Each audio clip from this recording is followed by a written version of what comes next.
Bismillah, hai, Assalamualaikum, what's poppin'? Welcome back to my channel Kim Jeb.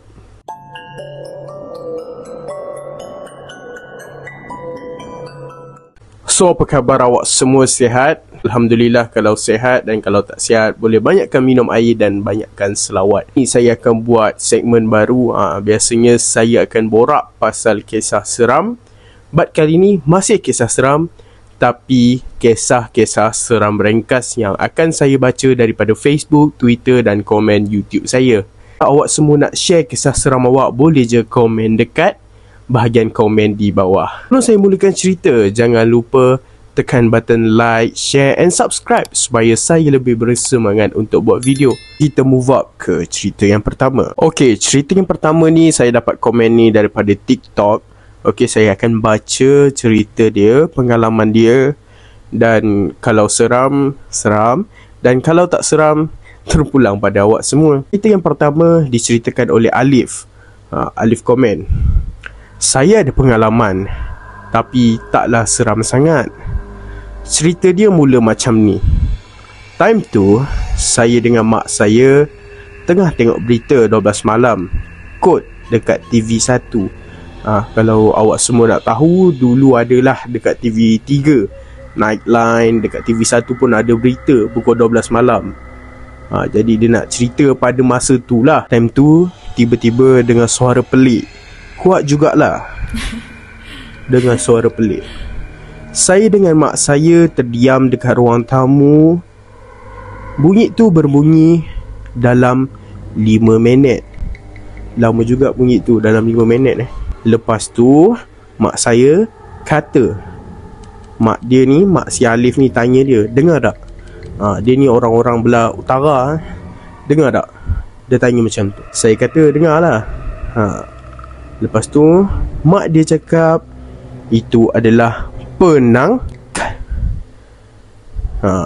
Mak dia cakap lah, memang time tu bunyi lain macam sangat-sangat.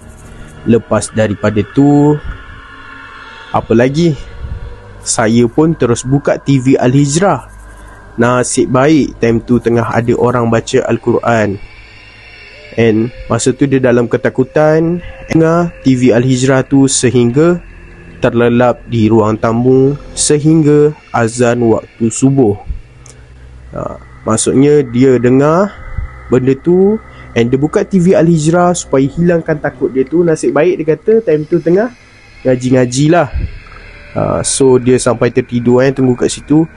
Bunyi dia lain dari yang lain, tapi seram lah. Dia kata lepas tu dia tanya member-member dia. Member-member dia kata tu gula-gula. Saya dah cerita-cerita ni, saya share lah sikit.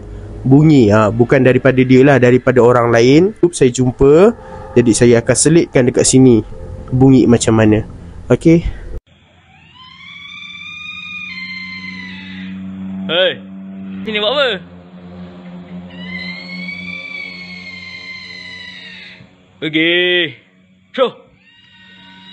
Baling batu ni yang.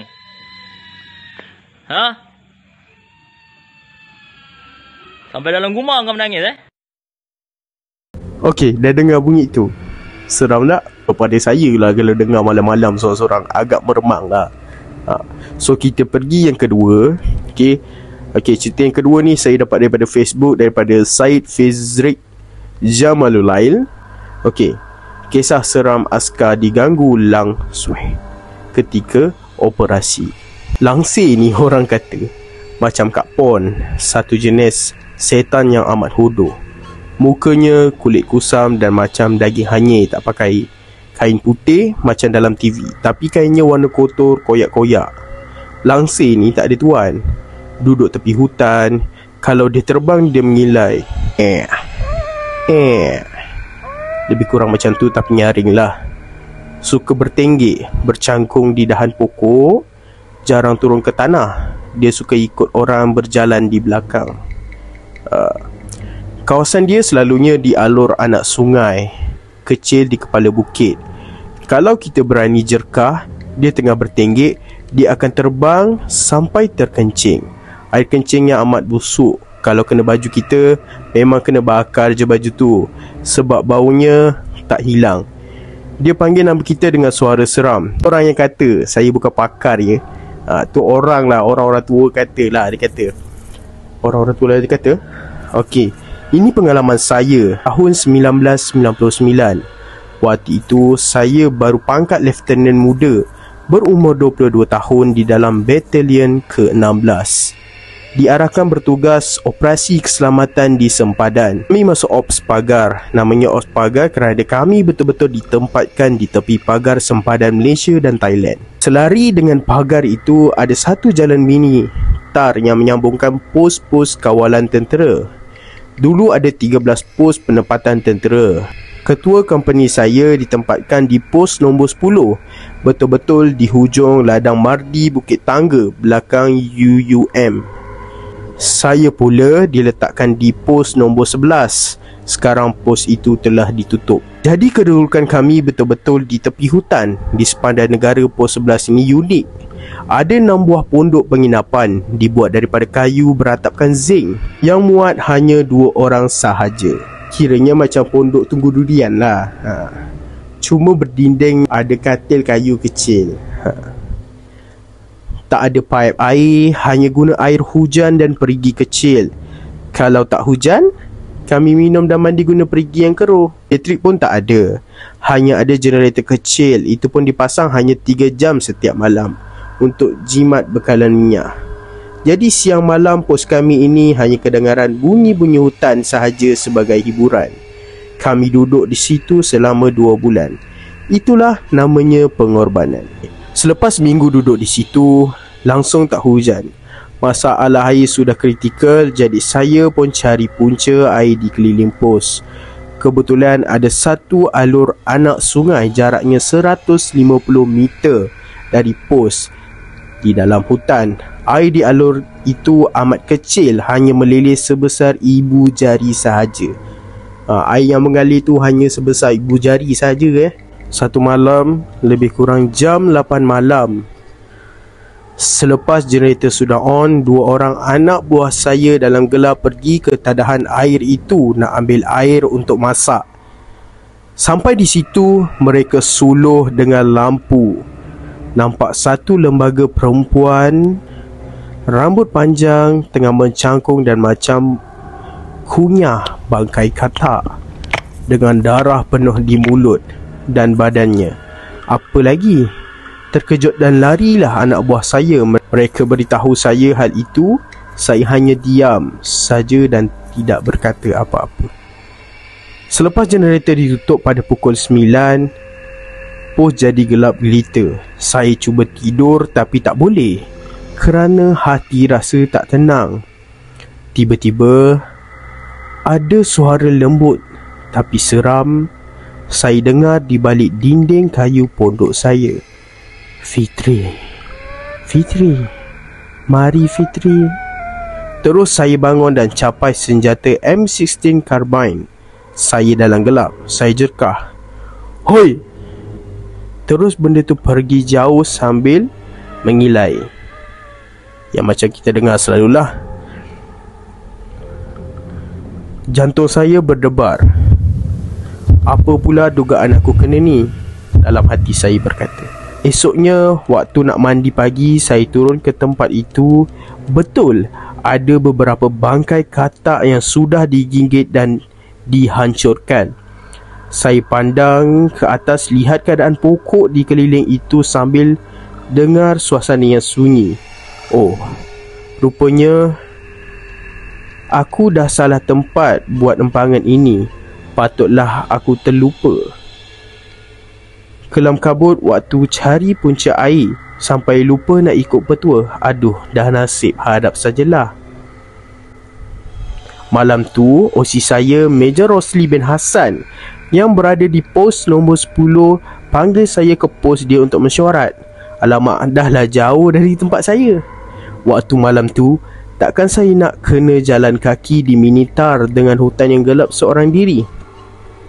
Major Rosli panggil saya dengan radio tentera, suruh saya ke tempat untuk mesyuarat. Saya bawa lampu suluh, tapi saya tak guna pun kerana saya tak mahu menarik perhatian binatang liar.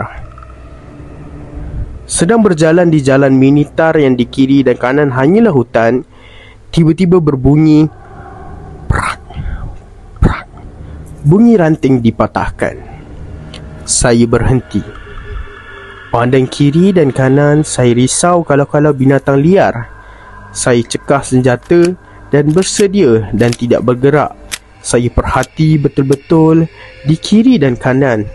Tiba-tiba di depan, lebih kurang 50 meter di atas jalan tar itu, saya nampak susuk macam perempuan sedang berdiri. Allahu Akbar. Saya cepat-cepat buka lampu dan suluh, ya Allah. Langsir sedang berdiri tegak dengan rambut panjang di tengah jalan menghalangi jalan saya nak ke pos Major Rosli. Dalam hati, kena dah aku kali ni. Saya mula rasa takut. Saya terus teringat ilmu guru saya beri. Saya melutut di tanah. Dua-dua jari manis saya pula tikam ke tanah. Saya tarik nafas dan baca A'udzubikalimati tammah min syarri ma khalaq 3 kali, Al-Fatihah 1 kali, baca 3 kul dan baca Inna ja'alna fi anakihim sampai habis ayat 8, 9 surah Yasin. Lepas tu saya tarik nafas, tahan, sapu kening saya dengan jari manis, sapu muka dengan tapak tangan sehingga sampai di dada. Saya tepuk 2 tangan saya ke tanah dan jerit Allahu Akbar. Terus saya bangun berdiri tegak. Hilang rasa takut. Saya lihat langsir itu masih berdiri. Saya lari ke arah langsir itu, terus terbang ke arah hutan. Saya berhenti kejar. Dada saya naik turun dan terus berzikir Ya Rahman waktu tarik nafas dan Ya Rahim ketika hembus nafas. Dan saya menjadi tenang semula.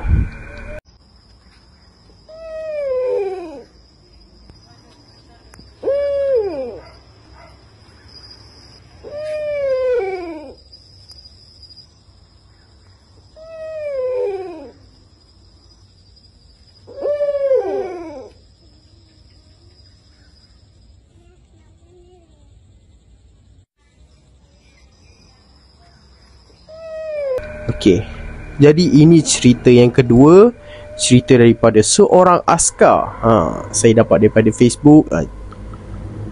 Ceritanya mengenai langsir yang agak seram. Jadi ni adalah segmen yang kedua berada di channel YouTube saya. Segmen yang pertama adalah segmen kisah seram, yang kedua adalah baca kisah seram. Jadi kalau awak semua ada apa-apa nak share kisah awak semua, boleh komen di comment section di bawah. Video kita sampai di sini sahaja.